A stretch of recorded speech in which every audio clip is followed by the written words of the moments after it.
Por que a escolha pelo quinto constitucional? Qual a importância do quinto constitucional para a advocacia e para a administração da justiça? Para falar sobre esse assunto, eu estou aqui hoje com a colega advogada Juliane Facó, professora, mestre e doutora em Direito, e ela vai conversar conosco sobre essa escolha dela em concorrer à vaga de desembargador pelo quinto constitucional. Juliane, seja muito bem-vinda ao nosso podcast Advogue TV. Eu que agradeço o convite, é um prazer estar aqui para conversar sobre um assunto tão importante. Então, Juliane, você é uma advogada já consagrada, né, com a carreira consagrada, conhecida, professora. O que te levou a escolher concorrer a uma vaga de desembargadora pelo quinto constitucional? Eu acho que essa pergunta é uma pergunta que sempre as pessoas fazem, né? Por que alguém pode querer mudar, né, de lado, digamos assim, dentro ainda do sistema de justiça, mas não mais exercer a advocacia para a posição de juiz. E, na verdade, eu costumo dizer que essa é uma vaga destinada à cadeira da advocacia, né? Então, assim, a pessoa não necessariamente muda de lado, obviamente a gente vai passar a exercer uma outra visão, outra perspectiva do direito como julgador e não mais dentro da perspectiva do processo, de construção de teses, de provas, de construção do processo, mas eu acho que isso é uma evolução importante na carreira. Eu sempre fiz minha carreira pensando justamente na união entre a advocacia, a magistratura, os procuradores, porque eu sempre acho que o diálogo e a união e o fortalecimento do sistema de justiça passa por essa conversa. Então, assim, desde muito tempo promovo junto com outros grupos de advogados e juízes fóruns de processo do trabalho em que visa unir os atores do sistema de justiça para conversar e formar enunciados por unanimidade e que tentam converter ali posicionamentos que muitas vezes são divergentes, mas para um único denominador comum, porque os enunciados são formados por unanimidade. Então, essa ponte que eu sempre fiz, aulas em escolas judiciais, aulas para advocacia, o diálogo do processo, eu sou processualista, assim, eu estudo o processo muito profundamente, desde o meu mestrado, desde a faculdade que eu faço, fiz meu TCC em processo civil, depois fiz meu mestrado com Fred J, mas era processo civil com processo do trabalho, porque eu escrevi sobre o recurso de revista repetitivo da fim de 2015. Depois, no doutorado, em 2023, com o Estevão Malê, na USP, também sobre a gestão compartilhada do processo no processo do trabalho, ou seja, princípios cooperativos, aplicação do contraditório dinâmico, vedação, decisão surpresa, fundamentação qualificada, sistema de precedentes, negócios processuais, enfim, sempre estudei muito o processo. E para o tribunal de segunda instância, que vai justamente julgar ações rescisórias, mandado de segurança, dissídios coletivos, recursos ordinários, embargo de declaração de pré-questionamento, tem muito a ver com o meu objeto de pesquisa já de tempos, né?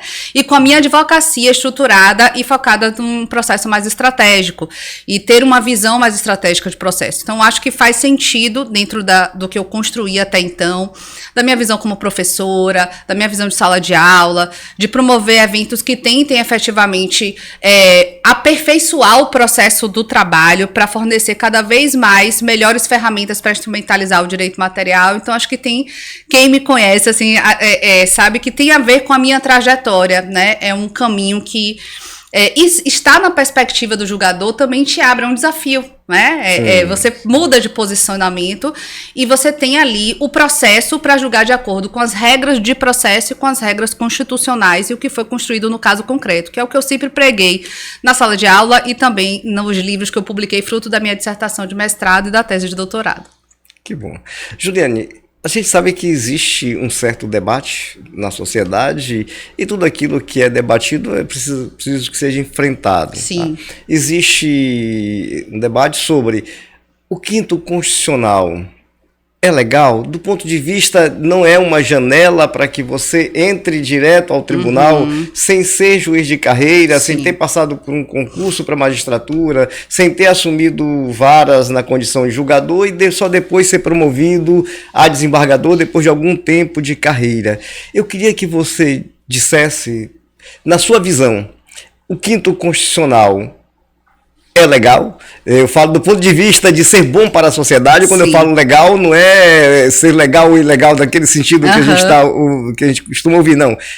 Se isso contribui para o avanço da sociedade, se isso contribui para a evolução do direito e se isso contribui para que tenhamos cada vez mais decisões justas e alinhadas com o anseio da sociedade para o momento, porque a gente sabe que a sociedade evolui. Posicionamentos anteriores que eram adotados, de repente podem se tornar ultrapassados e necessitem ser revistos. É porque a sociedade evolui e a jurisprudência precisa evoluir. Então eu queria que você comentasse para os nossos que nos acompanham aqui no nosso podcast sobre esse tema. Excelente pergunta. Eu quero até também agradecer não, dizer para os nossos ouvintes, né, que também me sinto muito honrada de estar nesse podcast, acabei não cumprimentando inicialmente. Eu acho um instrumento extremamente importante no Estado Democrático de Direito para a sociedade e que visa oxigenar o Poder Judiciário e trazer 1/5 dos seus representantes por advogados e membros do Ministério Público para dar essa visão plural e democrática, né?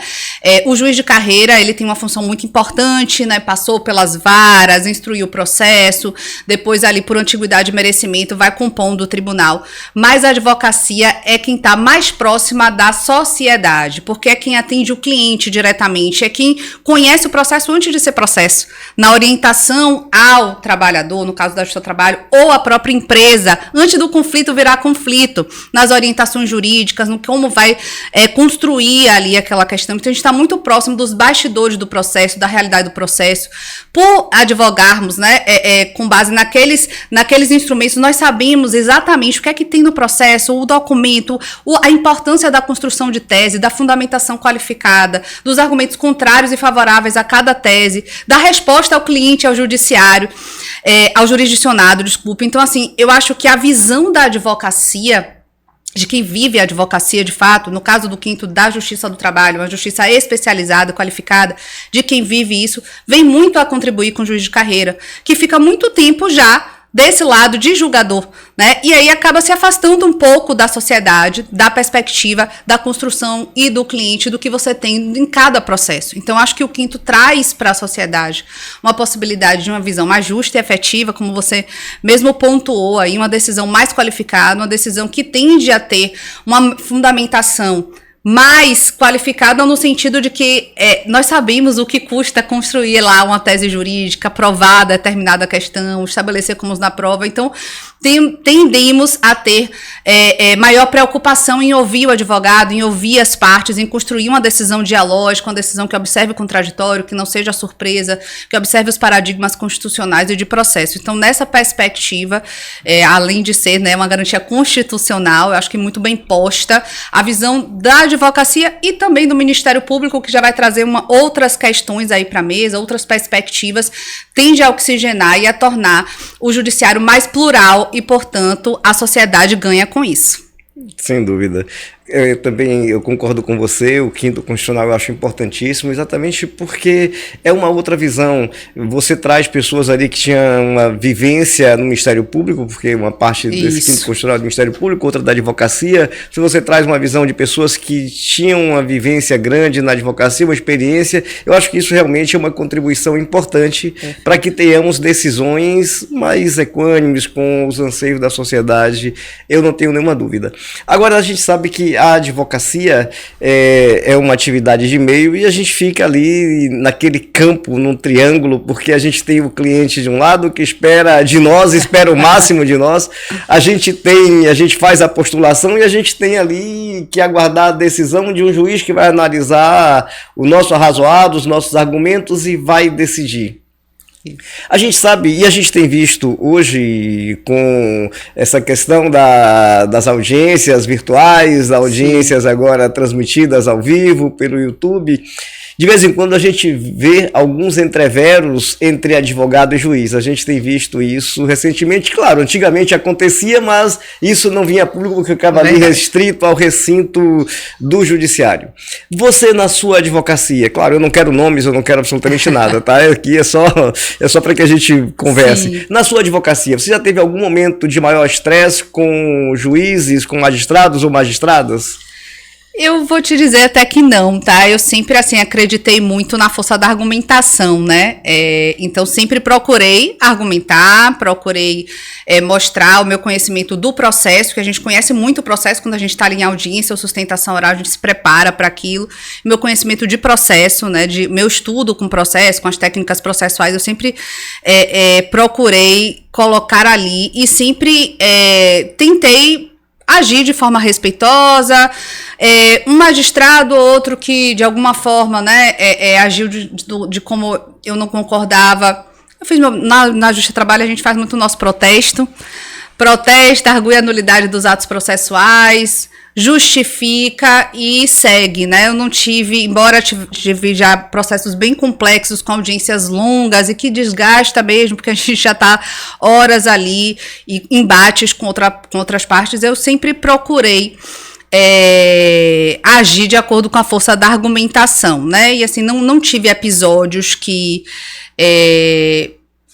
me levaram a ter que tomar uma atitude mais drástica ou que teve algum desrespeito mais específico. A Justiça do Trabalho, de uma forma geral, é uma justiça que tende a ter um respeito bem grande pela advocacia, as audiências acontecem. Já teve uma situação ou outra ali, mas eu protestei e discuti no processo mesmo com os meios de impugnação cabíveis. É claro, na verdade, o que você tem que fazer é protestar e utilizar todos os meios jurídicos que você não está ali para brigar com ninguém, para discutir. Não é verdade, eu acho que a briga acaba ofuscando, né, o argumento, deixando todo mundo mais tenso e ali acaba que a gente tem uma piora, acho que prestação jurisdicional.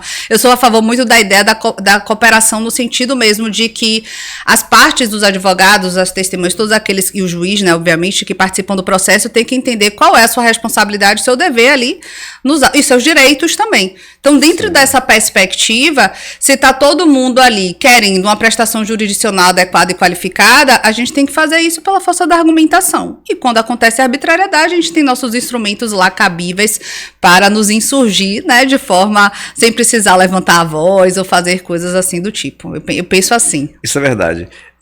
A gente sabe que a Justiça do Trabalho, a nossa Justiça do Trabalho, ela é muito acolhedora. Sim. Assim, nós temos magistradas que são muito atenciosos com a advocacia. É muito raro você ter algum problema, é muito raro. Claro que aqui e ali pode acontecer divergências, etc., mas é muito raro. Mas a gente sabe que tem, e às vezes em outros ramos do judiciário, desembargador que não recebe advogado. Isso. Então a gente sabe que essas coisas acontecem. Né? Mas eu te perguntei isso, Juliane, para dizer como, se você chega lá e você consegue ser desembargadora, como é a sua pretensão, como será o seu gabinete para os advogados?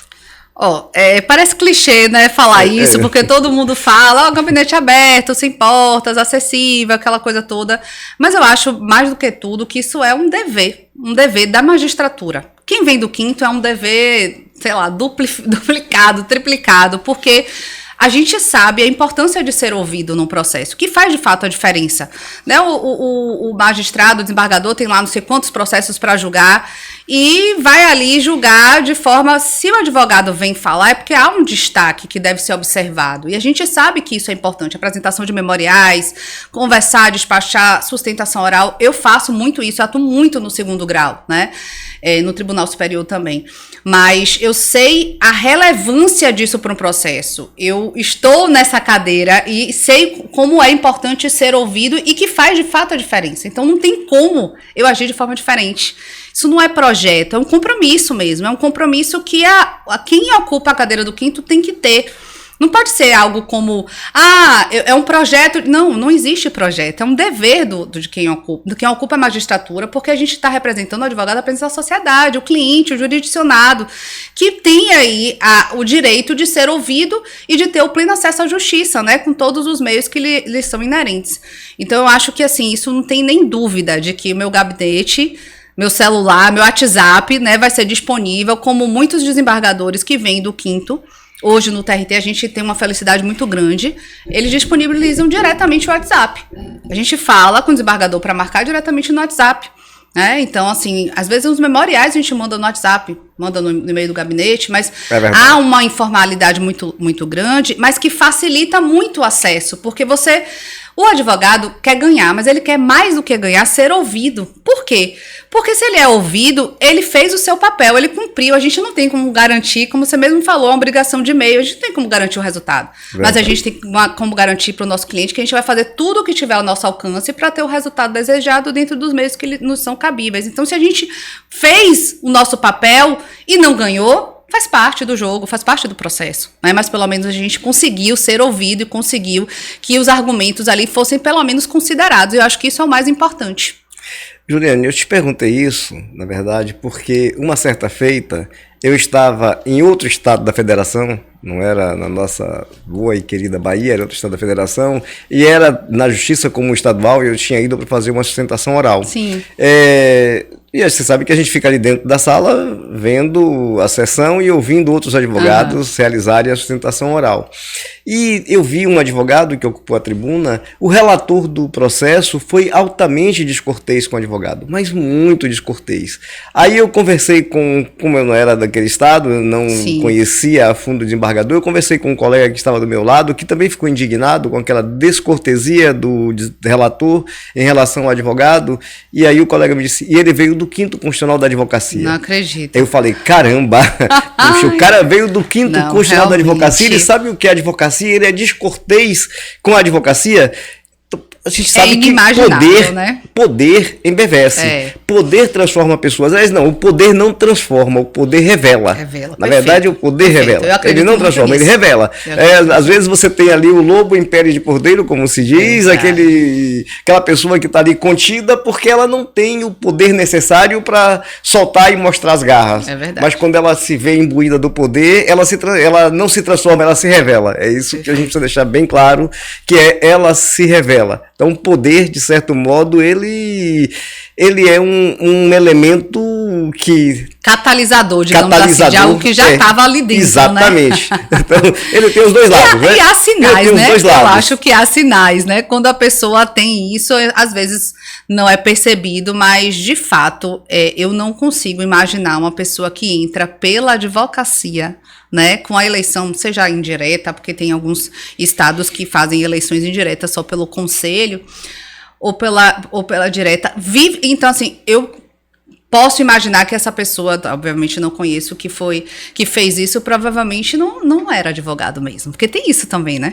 Às vezes a pessoa se candidata, tem lá o tempo, mas não milita de fato, não sabe de fato o que é, né? Porque quem sabe, acho dificilmente esquece a sua origem. Pode até, né, como se já existe aquela semente ali plantada e catalisou, mas de fato eu não consigo imaginar isso. E graças a Deus, no TRT da 5ª Região, posso dizer que os 3 representantes que a gente tem, que são 3 vagas, né, lá, Dr. Alcino se aposentou, o outro desembargador, Dr. Renato Simões e Dr. Marcos Gurgel, são pessoas muito atenciosas, que honram de fato a classe, que ouvem, né, pedem vista quando entendem que a sustentação oral, né, tem algum aspecto que eles não consideraram, estão disponíveis para poder receber o advogado memorial, e acho que eles colocam um exemplo muito bom, né, e um sarrafo alto para quem está concorrendo agora. Espero que seja preenchida essa vaga à altura e honre o que já vem sendo construído por eles.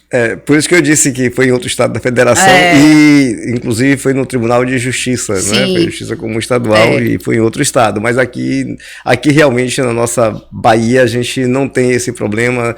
Os que chegam lá pelo 5º Constitucional, eles realmente honram, né, e sabem da luta da advocacia, e eles sabem exatamente tratar bem o advogado e dar a atenção necessária. E como você disse, o advogado, ele quer ser ouvido.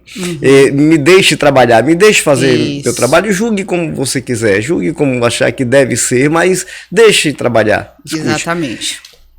Depoimento pessoal é meio de prova ou faculdade do juiz? Isso daí, eu orientei uma aluna minha recentemente que defendeu o TCC dela na graduação sobre isso, porque eu fiquei estarrecida com a decisão da SDI do TST, que diz que não é, quer dizer, que é a faculdade do juiz o depoimento pessoal. O depoimento pessoal é meio de prova. Existe uma diferença entre interrogatório, que esse sim é a faculdade do juiz, o juiz pode dizer se quer ou não ouvir as partes, mas o depoimento pessoal, uma vez requerido, é meio de prova, a nossa Constituição assegura. O direito à produção à prova, né? Muitas vezes, inclusive, ou o reclamante ou reclamado não tem testemunha. A única forma dele obter alguma coisa é com a confissão ficta ou expressa da outra parte. Então, tolher esse direito, para mim, é um absurdo muito grande. Data máxima vem a decisão da SDI, que é uma decisão que acaba tendo força normativa.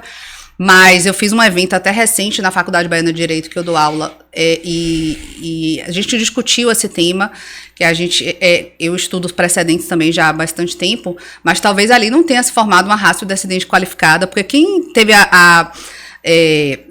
quem escutou o julgamento, quem assistiu o julgamento inteiro dessa decisão, viu que os ministros, eles decidiram, mas com fundamentos muito diversos, mesmo aqueles que foram com o relator e que compuseram o voto da maioria, a fundamentação parecia que queria dizer o oposto.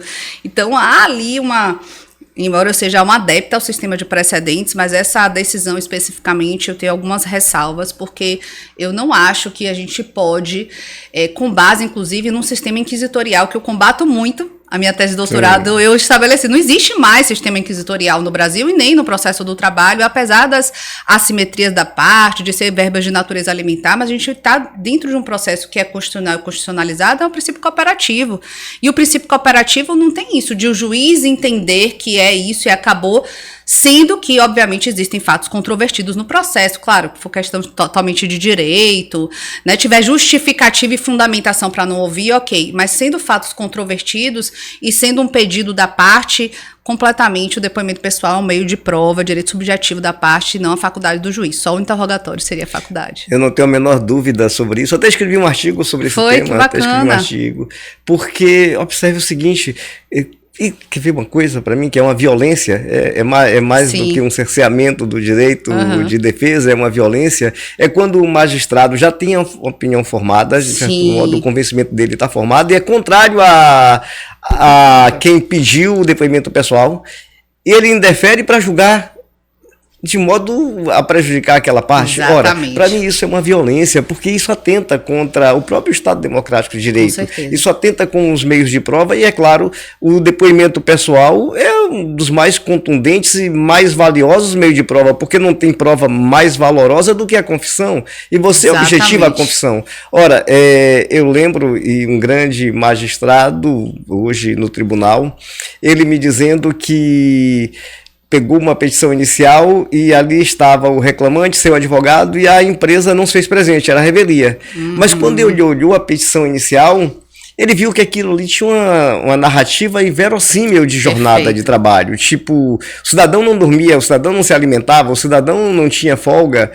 Aí ele disse que olhou, parou e disse... Ele resolveu interrogar, né? E aí ele interrogou o reclamante e no interrogatório ele viu que, na verdade, ali tinha uma versão totalmente distorcida da verdade daquilo que acontecia, né? Então ele perguntou, ele verificou o seguinte: a distância entre o trabalho e a residência do autor, né? Então ele foi fazendo parametrizações no depoimento pessoal, no interrogatório, na verdade, ele foi fazendo parametrizações no interrogatório do reclamante.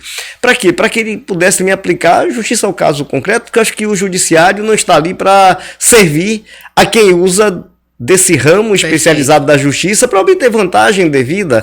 Porque a gente sabe que tem histórias que são tão distorcidas que acabam configurando um crime. Exatamente, com certeza.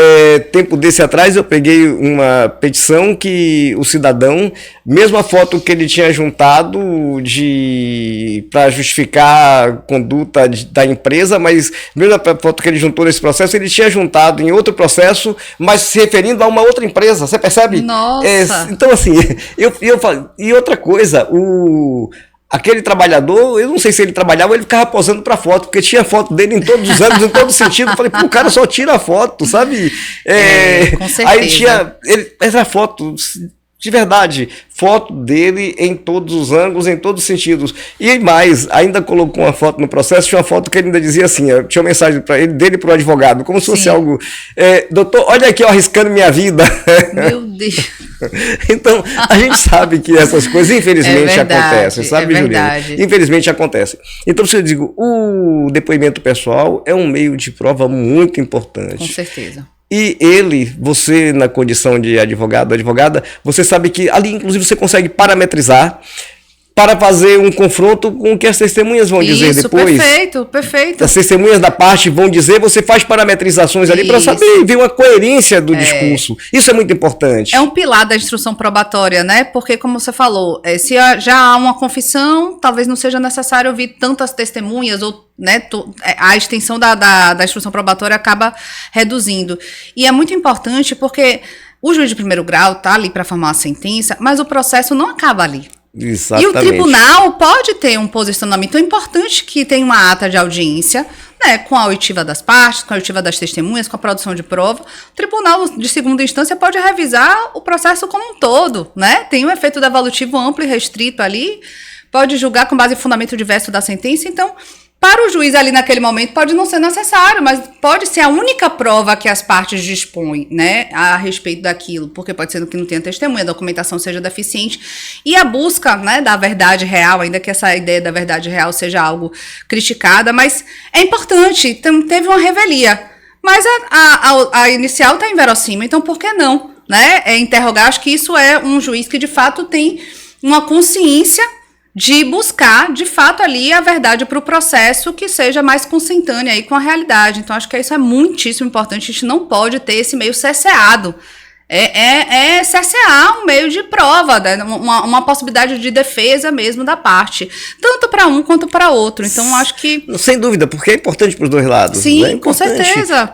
Para o trabalhador é muito importante, porque Isso. o preposto, quantas vezes o preposto vai lá e... Agora, que o preposto mesmo não precisa ser empregado da empresa, é o dito preposto profissional, pode ser que perguntando, tem alguma coisa que ele diga não sei, seja uma confissão ficta, por exemplo. Exatamente. Né? Então, é importante para os dois lados. Eu acho que é um mecanismo muito importante para você obter uma verdade mais próxima possível da real. Né? Porque a gente sabe que o juiz ele julga com base nos elementos que ali emergem dos autos, na prova que é produzida, e a prova testemunhal tem um valor importantíssimo no processo.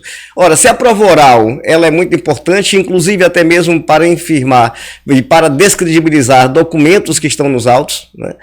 Por que não se produzir essa prova oral mediante a colheita do depoimento pessoal? Então, eu acho que é realmente um contrassenso, é o que eu penso, e ruim para a advocacia. Eu me preocupei muito com o julgamento do tema do IRR, salvo engano, 111, me parece, o número do IRR. Eu me preocupei muito, porque é o seguinte, foi por isso que eu escrevi o artigo, eu digo, a advocacia precisa debater isso. Ela precisa debater isso antes do julgamento, para que leve a voz da advocacia e mostre para os ministros a importância que é esse tema para a sociedade como um todo e para a advocacia. Então, o meu intuito quando eu escrevi o artigo foi exatamente alertar para a importância. E quando esse artigo 848, salvo engano, foi criado, que fala do interrogatório, é uma justiça completamente diferente da que é hoje, né? Era uma justiça tripartite, tinha juiz classista, tinha presidente, tinha uma série de outras. A justiça trabalho era muito mais simples, muito mais simples, não tinha emenda constitucional 45 de 2004. Então, as questões e o processo do trabalho, ele é ainda muito oral na fase de produção de prova. Então, é até um contrassenso você ter como pilar da justiça do trabalho na fase de instrução a oralidade e você tolher o meio de prova oral. Não, e ficar à mercê de um critério subjetivo do juiz. Pois é. Ora, exatamente, que nem precisaria fundamentar, porque a decisão não fala isso, né? Você compreende, Juliana? Então, você fica à mercê de um critério subjetivo do juiz.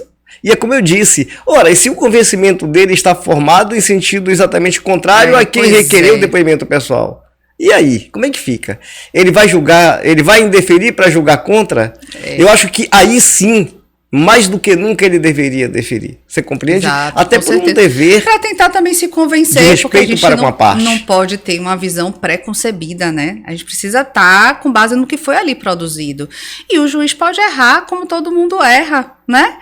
Pode ter uma visão, e aí a ideia da decisão não surpresa é justamente porque se só o juiz considera aquele argumento de fato ou de direito sem ter discutido com as partes, existe uma probabilidade maior de ele errar, porque ele não estabeleceu um debate, não se colocou ali posições contrárias e a favor, então não tem uma amplitude de cognição a respeito daquele debate. Então, para que ele não profira uma decisão unilateral, sem ouvir as partes, vamos evitar a decisão surpresa, proporcionando que as partes possam se manifestar antes. Assim, há a probabilidade de ter uma decisão mais assertiva, que considere os argumentos contrários e a favor e que possam até mudar a concepção do juiz, e tá tudo bem, porque nós somos seres humanos e podemos mudar de opinião se verificarmos que, de fato, a posição anterior não é a que mais correta para o processo, né?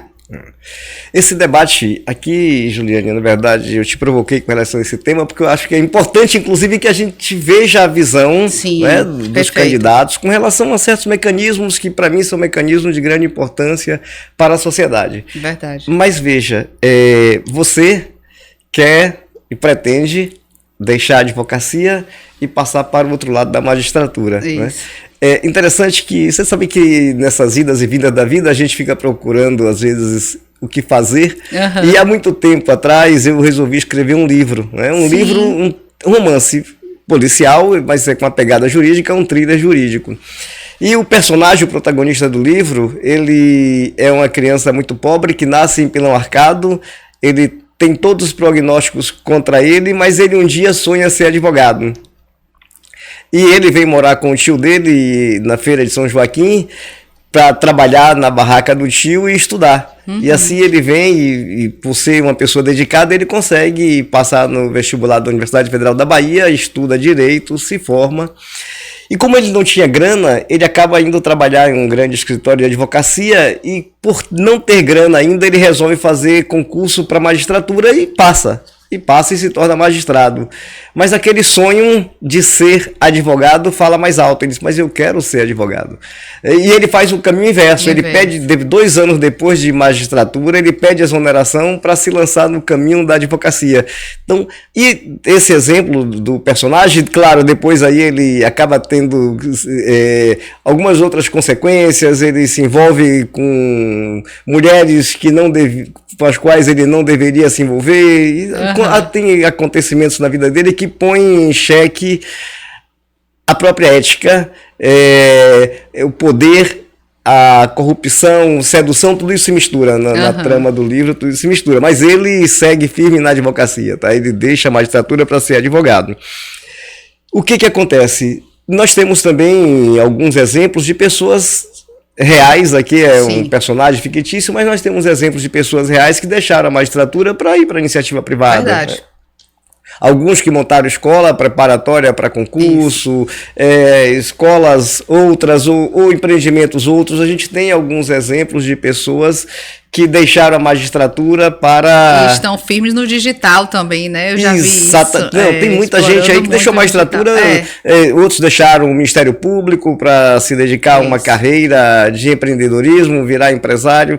Veja que a vida é feita de escolhas, né? Verdade. A vida é feita de escolhas. As escolhas que você faz hoje, elas impactam o seu futuro de certo modo. Você tem escolhas boas e às vezes escolhas não tão boas, mas é preciso que você meça a consequência de cada escolha que você faz. Porque quando você faz uma escolha, você abre mão de um montão de outras coisas. Sim. Não existe aquela escolha que você faz assim, que não lhe traga nenhuma consequência. Tipo, você escolheu ir à praia, mas você deixou de ir ao cinema. Ou você deixou de visitar sua mãe, por exemplo. Tá? Então, assim, aquela escolha sua fez com que você abrisse mão de algumas outras escolhas. A escolha que você pretende fazer, não sei se você já mensurou, de quais coisas você terá que abrir mão em prol dessa escolha? Não sei se eu tive essa dimensão toda, assim, eu sempre gostei de advogar, né, esse é até um fato curioso, porque eu nunca pensei em fazer concurso para juiz, né, as pessoas falavam na faculdade, depois, você não quer fazer concurso, não quer ser juíza, você, né, estuda tanto, é tão qualificada, eu falei, não, eu quero advogar mesmo. Porque a advocacia tem essa beleza de você construir as teses jurídicas, de você ganhar ou perder o processo, de você ter uma gama de atividades ampla, né? Desde o contencioso ao preventivo, a gestão de pessoas e etc. Então, acho que há uma beleza na advocacia que eu gosto muito e continuo vivendo isso. Mas você também ter uma perspectiva de julgador, eu acho que é um desafio também que traz uma outra perspectiva, ou seja, você não está ali representando um cliente, você não é partidário, né? Você sai de ser partidário, porque obviamente você está representando um cliente, você quer que aquele cliente ganhe.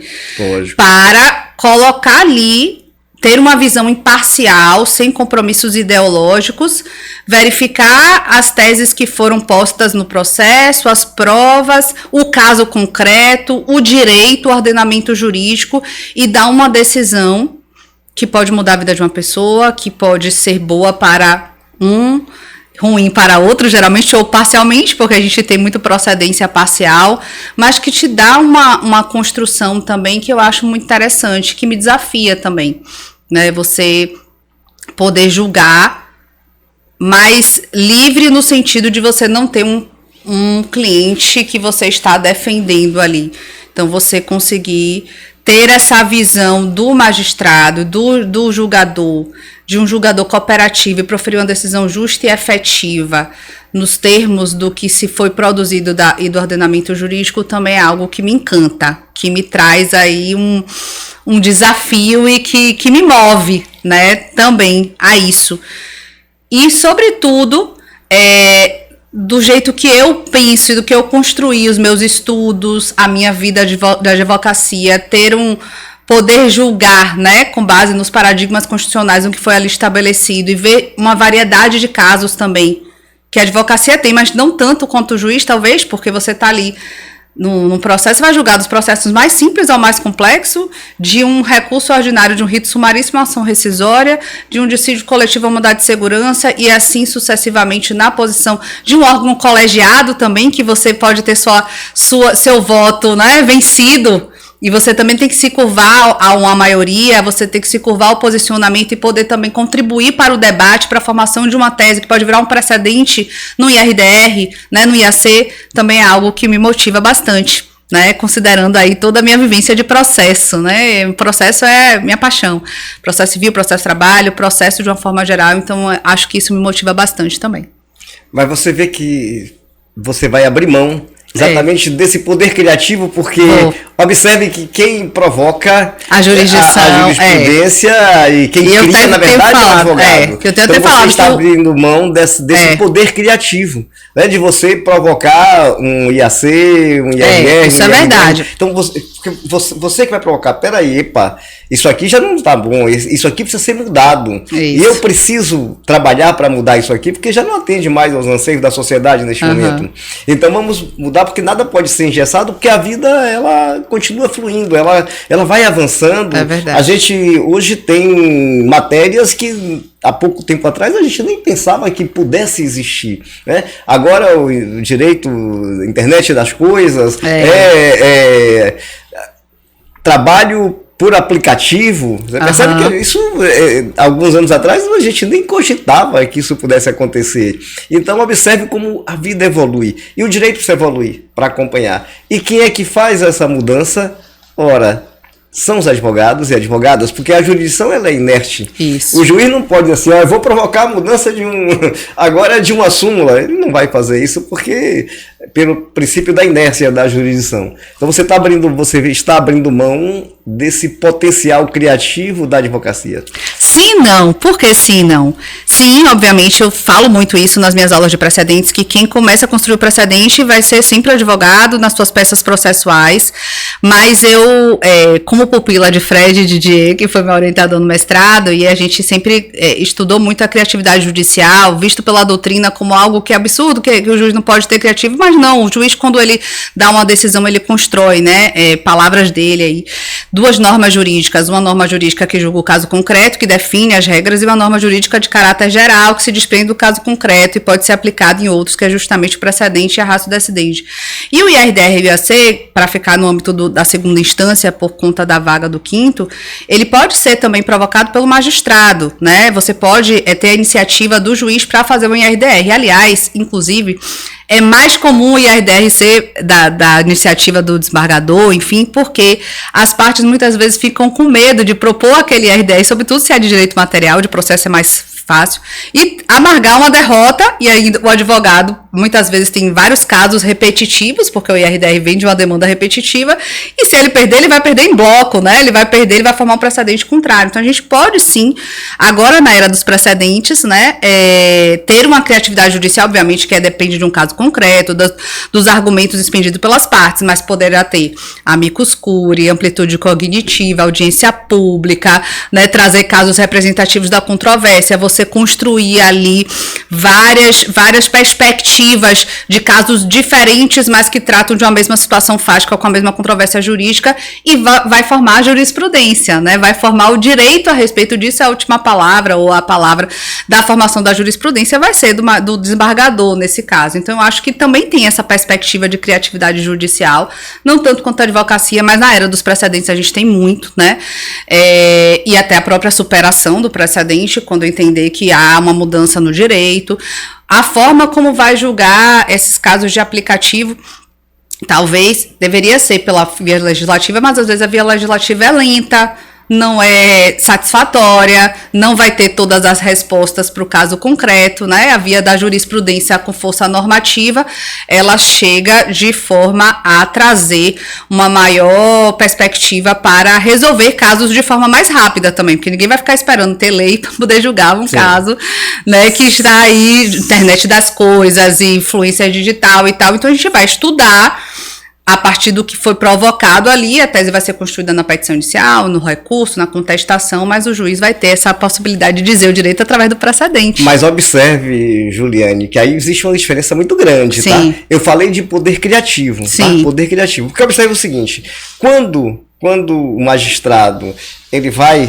para um IRDR, por exemplo, é porque ele tem teses opostas, teses de um lado, teses do outro, são teses opostas, e ele percebe que existe divergência, uma divergência jurídica, no tribunal, tá? Você percebe? Ele não teve poder criativo, tá? É isso que eu disse. O poder criativo não foi dele, o poder criativo foi dos advogados. O advogado não provoca, e eu concordo com você, porque quando tem divergência, você sabe que pode ganhar aqui e perder ali.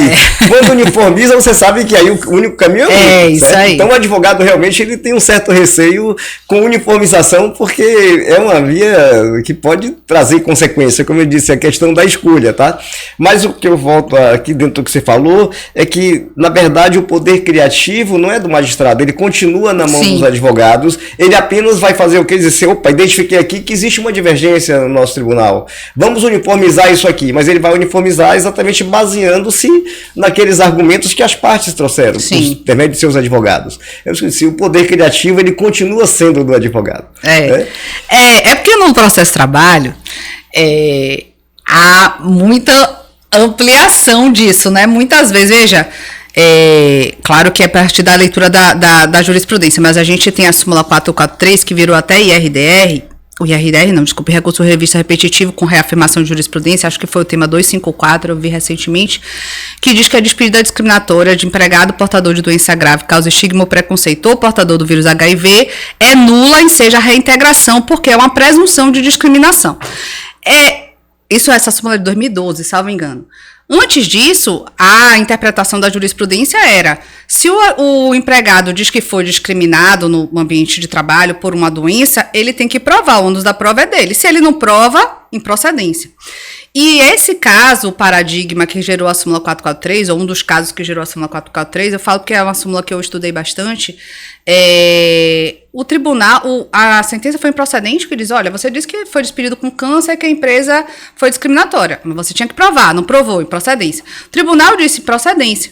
E no TST, a partir do exame de artigos constitucionais que falam da função social da propriedade, do valor social do trabalho, da dignidade da pessoa humana, a partir da interpretação da Lei 9029, que fala do direito discriminatório, né, antidiscriminatório, a partir da interpretação de vários convenção de OIT, né, veja, fazendo várias interconexões que não necessariamente estariam lá perfeitamente postos no recurso, inverteu-se o ônus da prova, até de maneira...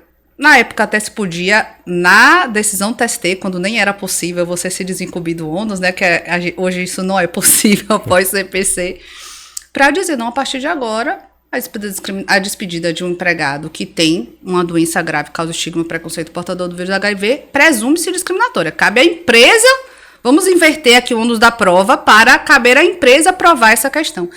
Então isso, embora tenha obviamente partido de um caso concreto, mas veio de uma interpretação de diversos dispositivos legais, constitucionais, convencionais, para trazer um direito, porque o direito do trabalho é muito fático, né? Ele vem de um fecho de obrigações de um contrato de trabalho que pode ter pedido de A a Z na petição inicial, e a gente foi formado muito o direito do trabalho com base em súmulas do TST e OJs do TST, que por muito tempo têm um caráter persuasivo, mas por muito tempo ditaram o mesmo direito, coisas que não tinham na lei.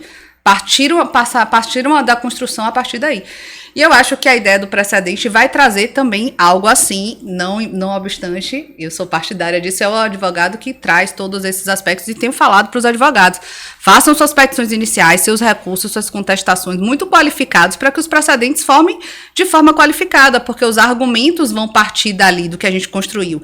E se tem argumentos fracos, pobres, o precedente provavelmente vai ser formado também nessa visão.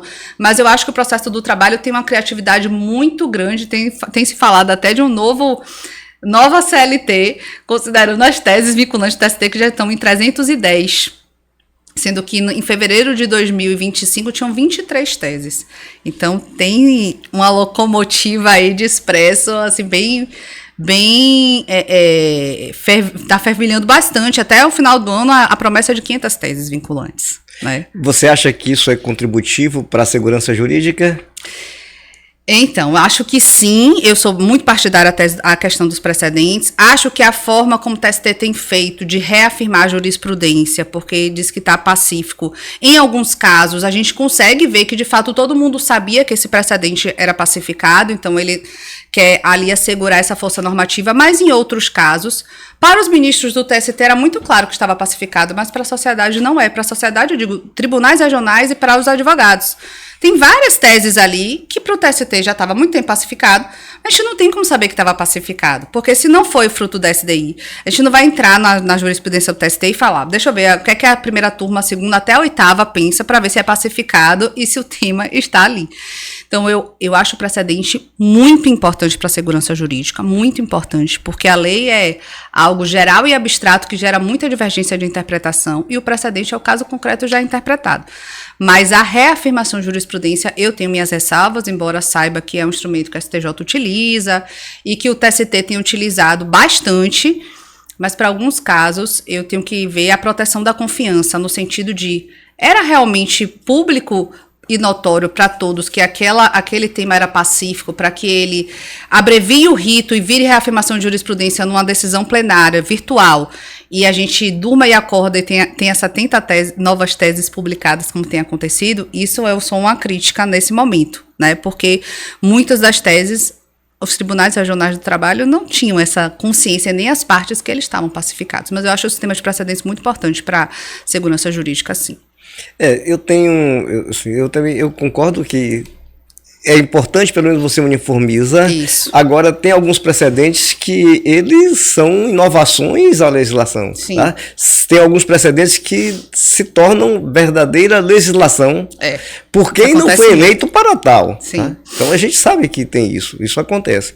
E quando eu digo, porque observe, quem mais emprega no Brasil É o microempreendedor, Sim. é o pequeno empregador, é o João da esquina, o José, o Severino, é o Francisco. Assim, é o pequeno empregador, é quem mais gera emprego nesse país. E às vezes eles têm que submeter as mesmas regras que as grandes empresas Sim. submetem. É preciso que haja realmente um Com olhar. certeza. A lei, é claro, tem que ser uniforme, ela tem que ser cumprida, mas o que eu quero dizer é que quando você tem inovações trazidas por precedentes que não estão na lei, eu acho que isso é um caminho um tanto quanto perigoso, na minha ótica. Porque eu acho que você não pode ficar fazendo puxadinhos da lei. Sabe por quê? Se você faz um puxadinho aqui, está permitido. Você faz outro puxadinho aqui, está permitido. Você acaba violando todo o processo legislativo.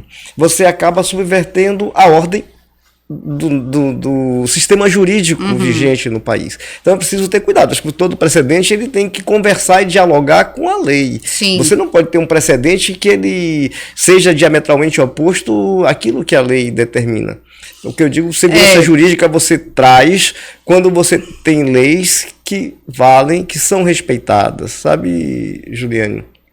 No nosso país, a gente tem uma coisa, e eu digo isso porque tem alguns clientes que também operam em outros países, e uma coisa que eles reclamam muito é exatamente da segurança jurídica. Eles costumam dizer que contrato no Brasil não vale.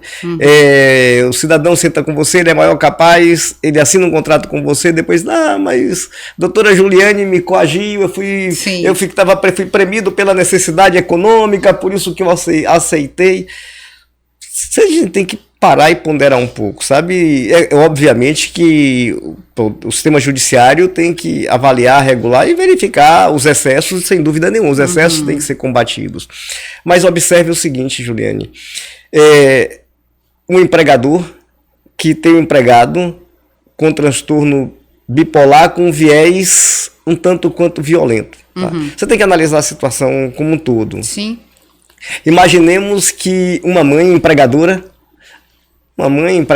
tem lá contrata uma babá para tomar conta do seu filho pequeno e descobre que essa babá ela tem transtorno bipolar com viés um tanto quanto violento. E aí fazer o quê? Você compreende? Eu acho que essas coisas têm que ser pensadas, porque tudo que envolve a vida em sociedade, você tem sempre dois lados, você tem sempre duas histórias. Você tem que olhar os lados, sabe? Você tem que observar o seguinte: o que é justo e o que é que não é justo, de que forma você vai. É por isso que eu volto a repetir, eu sou um partidário, digamos que eu sou um tanto quanto positivista, mas um positivista moderno, que aceita interpretações da lei e realmente um poder judiciário atuante, tá? Mas, de certo modo, as leis elas têm que ser respeitadas, é o que eu penso. Sim, eu concordo. Assim, eu acho que essas situações que são diferentes, elas devem ser vistas com distinção, né? O sistema de precedentes prevê essas possibilidades de distinção. A questão de você... Porque no processo de trabalho, na justiça do trabalho, por exemplo, a empregada gestante tem direito à estabilidade, segundo o artigo 10, a linha B, do ADCT, dos Atos de Disposições Constitucionais Transitórias, desde a concepção até 5 meses após o parto. Ponto, a lei diz isso. Se a gente se baseia no sistema que só tem a lei como segurança jurídica, isso vai gerar uma série de problemas. No caso concreto, situações iguais que podem ser tratadas de maneiras diferentes, porque os juízes pensam diferentes e é legítimo interpretar a lei de maneira diferente. E aí eu coloco... se a empregada for despedida no contrato de experiência, ela tem estabilidade ou não? Esse é um problema.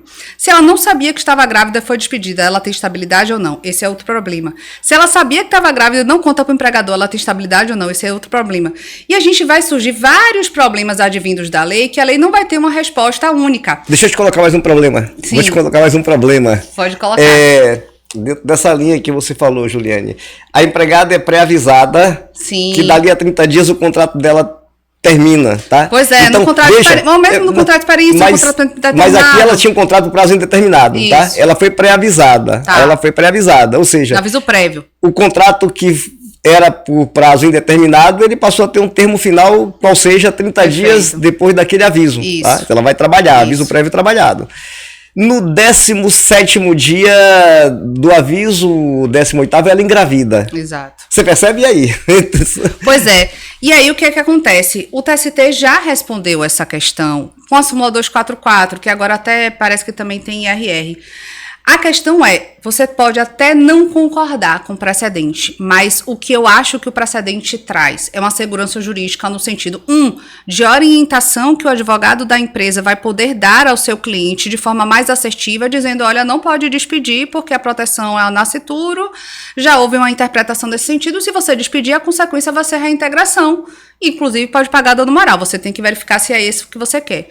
Ou mesmo você, no lado do trabalhador, imagine que duas empregadas na mesma situação, trabalham lado a lado, foram pré-avisadas, uma caiu com o juiz que interpreta, ela tem direito sim à reintegração, volte ao trabalho. A outra, colega de lado, às vezes até irmã, vamos dizer assim, vamos colocar, cai com um juiz que diz não, se foi pré-avisado, ela já sabia o termo, engravidou naquele momento, já tinha um termo de final desse contrato de trabalho, logo ela não tem direito.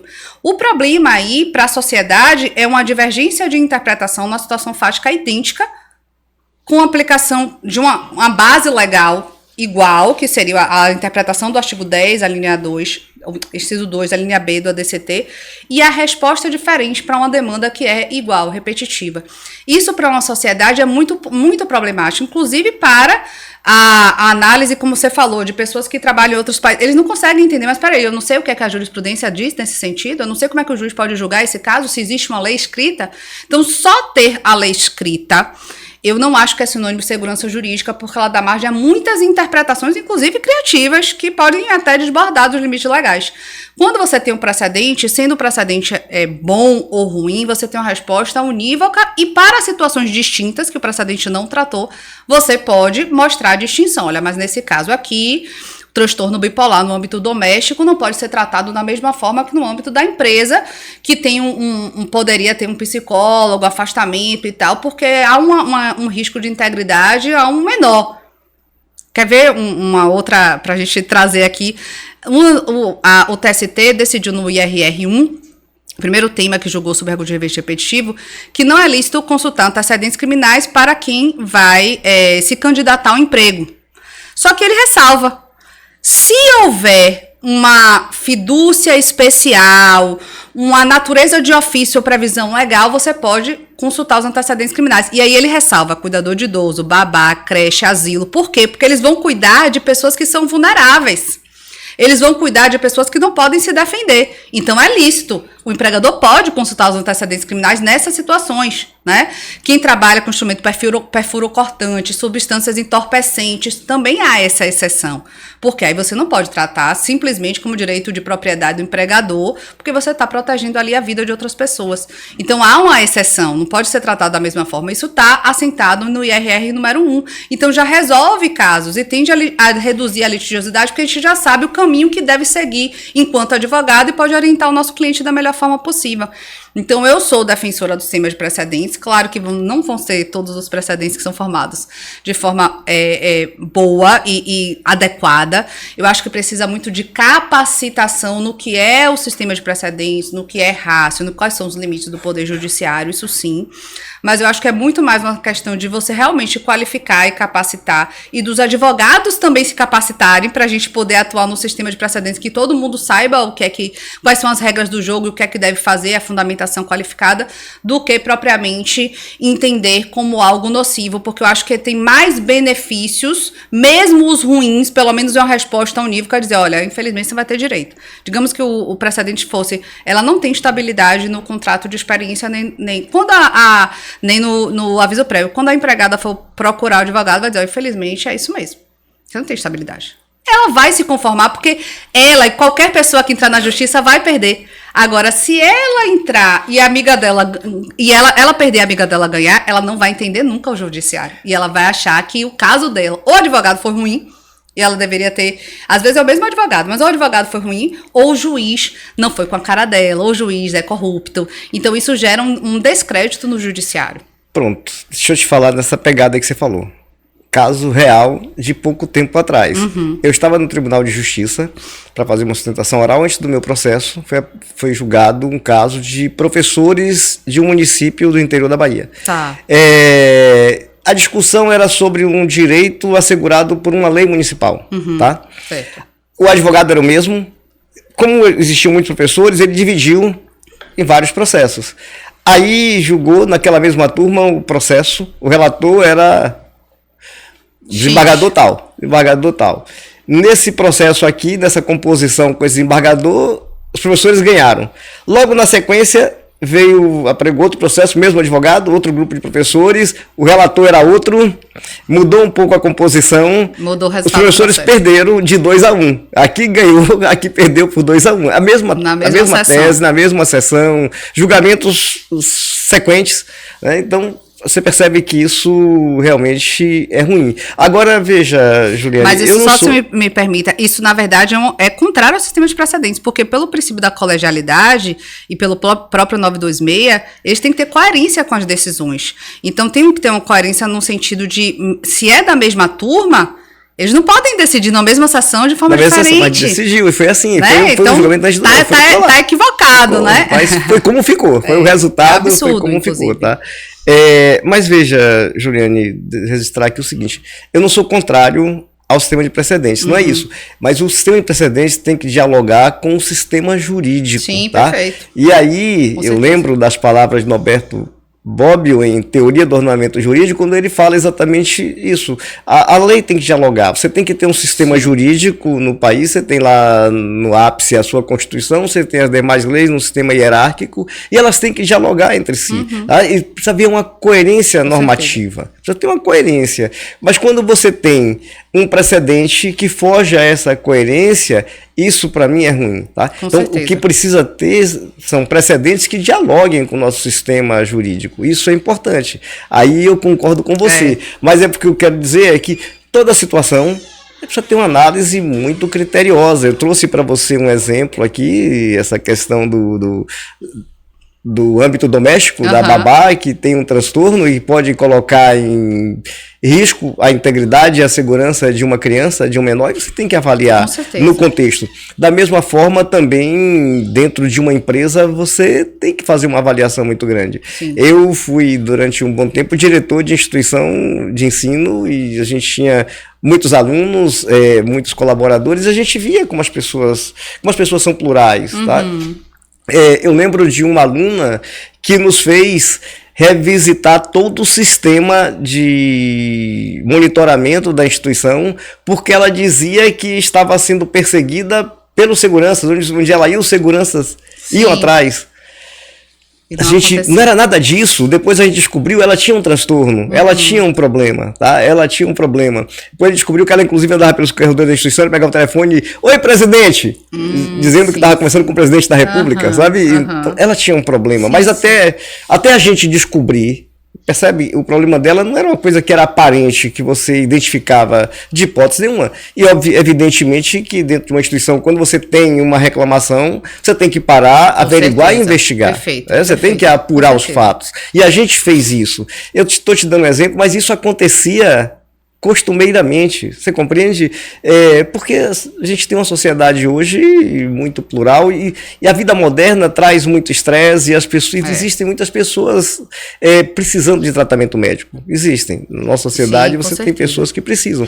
E você lidar com esse público, você tem que ter um olhar também diferente, você tem que ter todo um cuidado, você tem que ter todo um critério, sabe? Porque você não tem só aquela pessoa, você tem uma coletividade ali no entorno que também precisa ser respeitada, sabe, Juliane? Então é esse olhar que eu digo que é preciso que se tenha sempre, tá? Exatamente nesse sentido. Não, mas eu sou partidária de fato olhar o caso concreto, não achar que tudo tá o mesmo modelo, mas isso é até mais papel do advogado, porque o advogado conhece o processo e vai saber fazer a distinção já desde o início, se o precedente não tem a ver com ele, porque é uma situação peculiar e particularizada, cabe ao advogado, é por isso que a gente tem que se capacitar em termos de precedente, eu tenho falado muito sobre isso, mostrar, olha, Mas o meu caso não se encaixa nesse, porque é uma situação peculiar por causa disso, as provas são essas, e mostrar para o juiz e dialogar. E aí cabe ao juiz, uma vez que tem essa alegação de fato, olhar com esse olhar diferenciado e olhar para o caso concreto. Eu costumo fazer assim nos meus processos, demonstrar sempre essas peculiaridades, fazer o trabalho de gabinete quando oportuno, né, memoriar e sustentação oral, para mostrar que não é aquele caso que ele está acostumado, que ele já tem decisão pronta a respeito. Existe, assim, um olhar diferenciado e a gente precisa dar esse olhar diferenciado para aquele caso concreto. Isso eu acho que é muito importante, sim, fazer isso. Não, sem dúvida. Eu, particularmente, toda vez que eu vejo uma súmula, um precedente, eu vou verificar quais teses deram origem, Perfeito, tá? Quais teses que as pessoas não fazem, né? Quais teses deram origem? Eu lembro que de verdade, eu sempre fui contrário a aquele entendimento das horas em Tinder e do jeito que era aplicado indistintamente, tá? E se você observar ali as teses que levaram aquilo, era num outro Brasil, um Brasil rural, o trabalhador chegava na sede de uma fazenda ali e ele pegava um pau de arara e andava quilômetros em cima de um pau de arara, ou às vezes até podia ser no lombo de um burro, para ir para o posto de trabalho dele. Foi aquilo que gerou aquela súmula que tratava de horas em Tinder, que acabou sendo depois levada para o próprio bojo da CLT, certo? Então, eu costumo olhar quais teses originaram, tá? Mas, sem dúvida nenhuma, o papel do judiciário é importante, é por isso que eu disse que eu sou um apaixonado pela advocacia, tá? Por isso que... Percebe-se. Eu também sou. Tá difícil a gente sustentar a posição de querer estar nessa vaga, mas eu sou apaixonada pela justiça do trabalho, de uma forma geral, né? E quando você concorre ao quinto, eu acho primeiro que tem que ter uma trajetória que legitima e credencia isso, né? Tem alguns requisitos que, enfim, se reputam essenciais para ocupar esse cargo, né?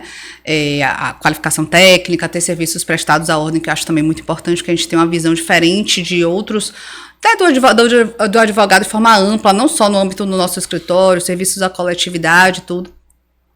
Mas eu acho que essa vaga, como a gente falou ali no início, é importante para também trazer para a magistratura a importância do caso concreto, a importância da distinção, a importância de você ter um olhar específico, que todos os casos não devem ser tratados da mesma forma, que o que está sendo construído ali é importante ser dialogado, que não só a gente deve argumentar com as teses favoráveis ao que o juiz acha certo, mas também ele deve refutar adequadamente os argumentos contrários, né, e entender aquilo ali. Então, eu acho que essa minha visão, né, que vem da advocacia, né, da prática e também dos estudos a respeito dos temas, né, que são importantes para o processo do trabalho, tende a contribuir com a própria advocacia e com a sociedade também.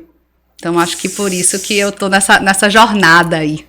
Sem dúvida, mas isso eu acho que é uma pretensão legítima, é algo realmente sublime, julgar é sublime, é uma grande responsabilidade. Sim, tá? Peso, sem dúvida nenhuma, precisa ter ciência da responsabilidade que é você decidir sobre vidas humanas, porque ali tem pessoas, ali tem vidas. Verdade. E uma decisão errônea pode causar um tremendo prejuízo. Verdade. A uma vida, né? A gente sabe dessa responsabilidade.